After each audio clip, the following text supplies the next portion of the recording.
Matthew, Mark, Luke, and John, who were they? Matthew who? Mark who? Luke who? And John who? What were their last names? When did they write?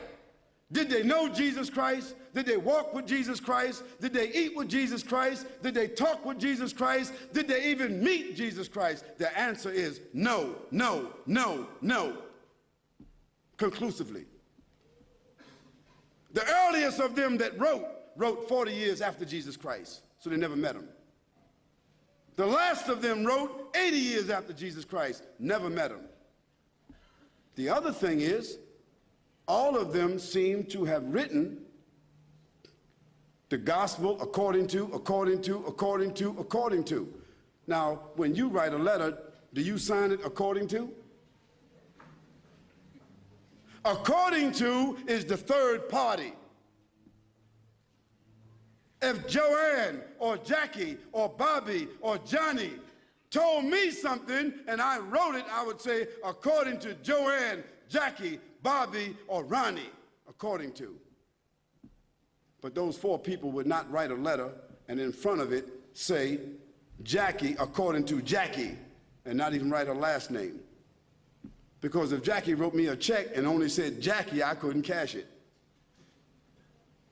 And if I was a policeman and I stopped Jackie on the road and she had a license that only said Jackie, she's going to jail.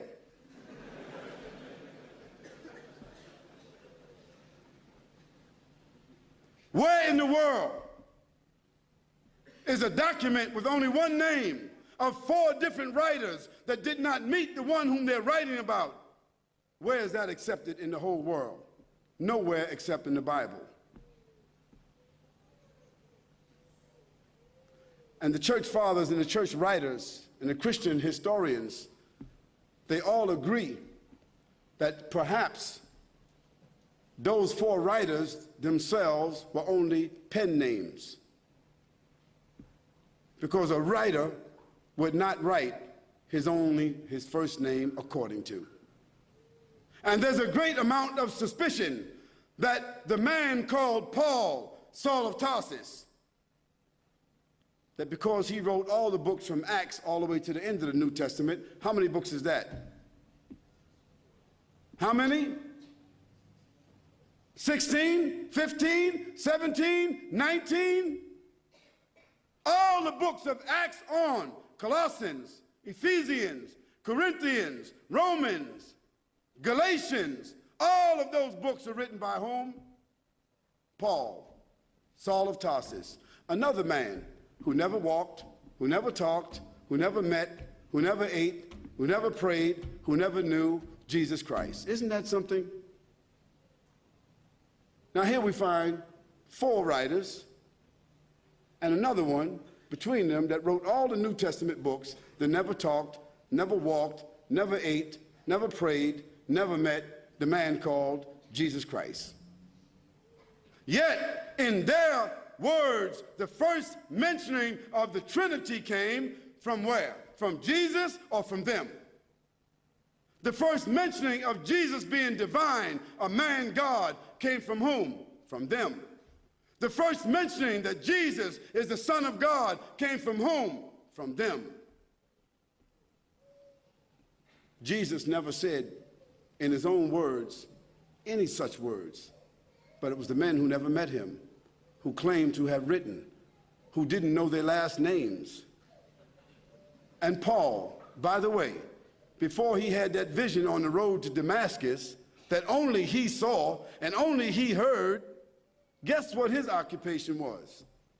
Do you know? He was a bounty hunter, a hunter of Christians, hunting them down like animals, binding them and bringing them to where? To Rome, so that they could be executed.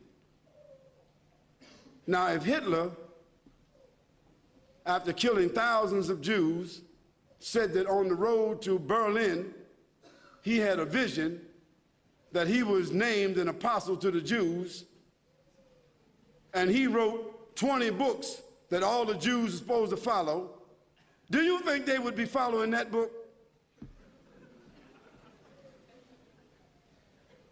I don't understand how people just don't read history.